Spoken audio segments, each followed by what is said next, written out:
Oh, bring us a figgy pudding. Oh, bring us a figgy pudding. Oh, sorry. This is Papa G, and welcome to Papa Can Cook. I was just singing one of my favorite Christmas songs about a figgy pudding, and I said to myself, why not? Let me make a figgy pudding. So Mary and I had it once several years ago when we were in London at Harrods, and it was very good. Now, I've made this before, and it actually tastes pretty close. It is gluten and dairy free and non-alcoholic, and although you may say, well, that's a key element, when they light it up and the brandy burns and stuff, really doesn't make that much of a difference. This tastes really good, so I'm going to show you what goes into it. Figs, of course, that's why it's called figgy. I'll get into why it's called a pudding. Anyway, there's figs, dried apricots, cranberries, raisins. There is flour. Of course, I use the 1-to-1 flour and baking powder. It's going to have some non-dairy spread. A few eggs are going to go in.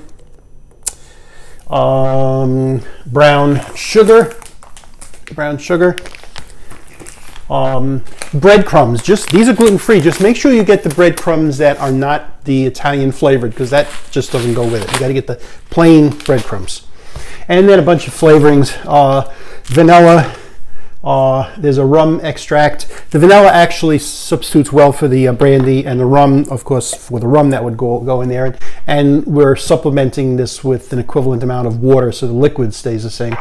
And then spices, ginger, nutmeg, cinnamon, cloves, and there'll be some salt in here. One of the things you're going to need to make this is you need some kind of either a bund pan or an angel food pan to be able to bake this in, and it's really steamed. That's why it's called, I think that's why it's called a pudding, because it's not a traditional pudding that we would call a pudding in the States, but it's actually steamed over a long period of time in a water bath. I'll show you how we do that later on, but that's the ingredients. I'll come back and we'll get started. All right, you're going to want to take the figs. First of all, trim the stems off, because you don't want them in there. And I quarter the figs to make them easier to be able to put into the food processor and chop up, because you want to be able to chop up the figs and raisins and so forth. So then I'll take them and take a small amount at a time. Don't do too much. A couple of handfuls at a time. I put them in the food processor. And the best way to do it is to pulse it. So that it doesn't stick together. Once that's done, you'll see that it comes out nice and chopped well. And then we'll be able to take that, and I'm going to put it into a small saucepan. And the saucepan we'll be using later on when we cook this for a while and mix it with everything else. So I'm going to take a bowl, and I'm going to sift together the flour. I've got a cup and a quarter of the gluten-free 1-to-1 flour. I put all the spices together along with the salt in here. And this is also going to take 2 teaspoons of baking powder.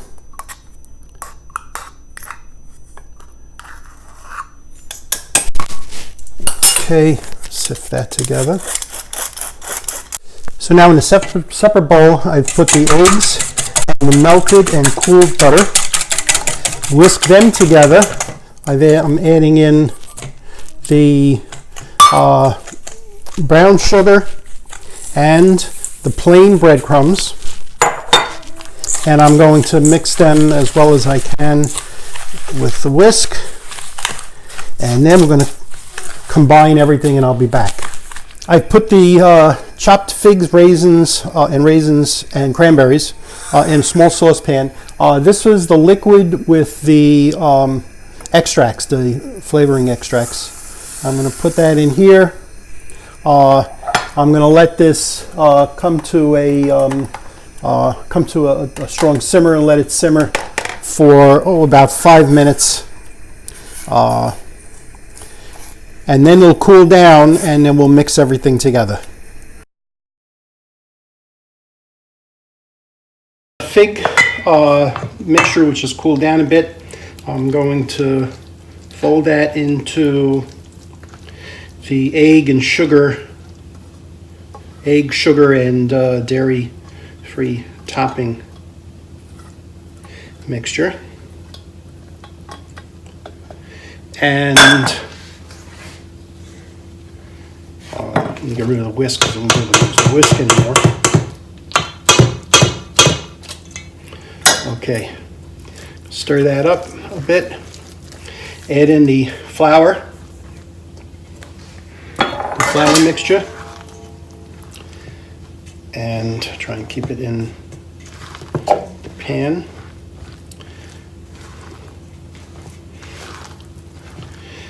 And then when that's mixed nicely, I'm going to take, oh, it smells great. You can smell all those different spices and the fruits. Oh, great. Okay, then I'm going to fold the apricots, which I chopped separately. I cleaned out the chopper and put those separately. And I'll fold those in.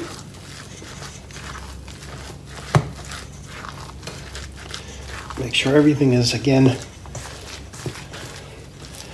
mixed nicely. You could use a spatula, like I have a rubber spatula or a wooden spoon, but you need something stiff enough to be able to move this around. In the meantime, I've greased the inside of my buns pan, and I've established an appropriate level to start with for the water to be able to put this in the steam bath. So now what I'm going to do is I'm going to spoon this out into the bun pan.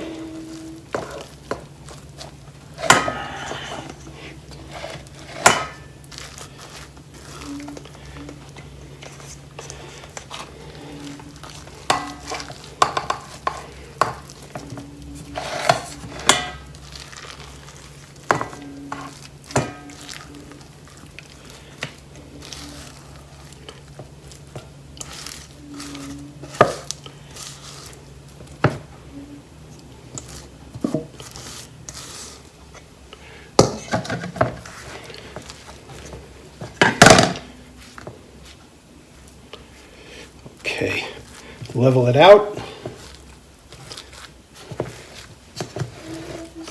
And I'm going to cover this with aluminum foil.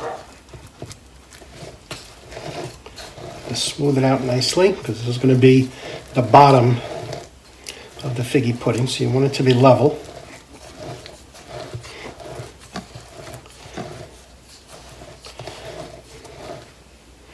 All right. A piece of aluminum foil.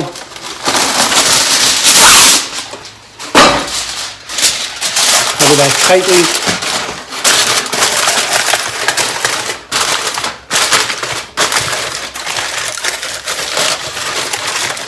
If you have a pan that has a cover, that's that much better, but aluminum foil works just fine.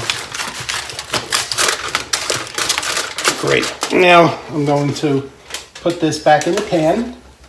Water only comes up halfway. I'm going to turn this up, bring it to a boil, then I'll reduce it to a simmer and let it simmer for 2 hours, and I'll be checking the water level from time to time to make sure it doesn't dry up. And then I'll show you what it looks like at the end when I turn it out. All right, the pudding is done. I've let it cool down. I'm just going to go around the outside just to make sure that it's not sticking, and the inside too.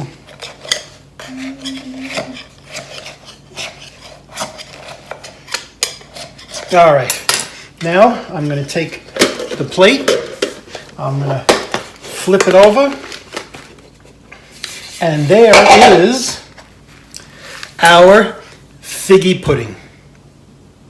I'm going to serve this at my niece Maria's Christmas Eve party, warm with some non-dairy spray whipped cream topping over it. It'll be absolutely great. Something different.